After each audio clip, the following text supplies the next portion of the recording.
Você é o cara, olha o tamanho da arma sua, olha. Vai comprar um vestido ou vai divertir ele mesmo? Olha, grande, olha. E olha o meu dedo de calo, olha. Tanto tocar violão, olha. Vai ser aonde? Olha o calo do meu dedo, olha. Olha lá, olha. Tanto tocar violão, olha. Onde deu calo. Deu no dedão. Olha o rádio ali, ó. Olha o violão aqui, ó. Deu calo nessa merda e ele ainda toca, cara. Ele não estraga, não. Ele machuca a mão, mas não estraga. É? É, ué. Olha aí. Aqui, Aqui eu vou o dedo. tacar o pintinho aqui.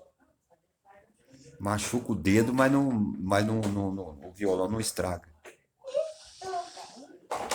É de lascar.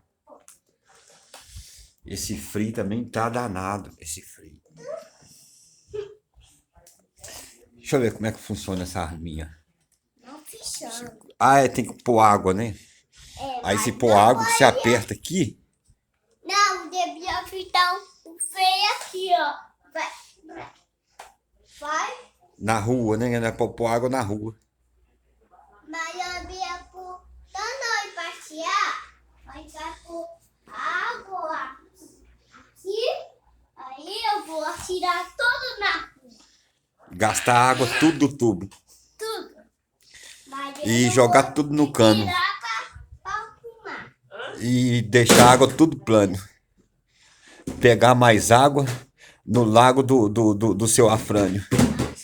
E fazer uma lagoa com essa arminha dando 300 viagens Assim não. de contrapano. Essa arma aí é physical top. Topic physical arma. Ela é pequenininha, mas Mas essa aí é a original, essa arma aí. ela tira pra quê? Ela tira pra quê? Ó, pegue, atira. Novinha. Tá novinha ainda, né? Tá.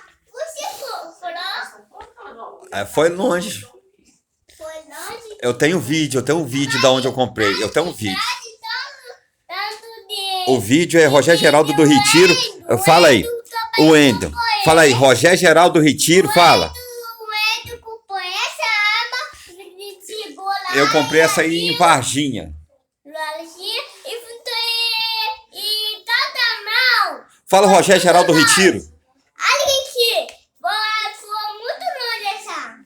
Fala pra me seguir meu canal, Rogério Geraldo do Retiro. Fala aí. Deserado do Chile. É, pra mostrar a arma do Caio. Porque pra encontrar onde eu comprei essa arma aqui, é lá em Varginha. Tá num vídeo meu quando o Mário acorda pra ligar a Volvo, a carreta. Um videozinho curtinho, só ele ligando. Só dele ligando o vídeo, a carreta.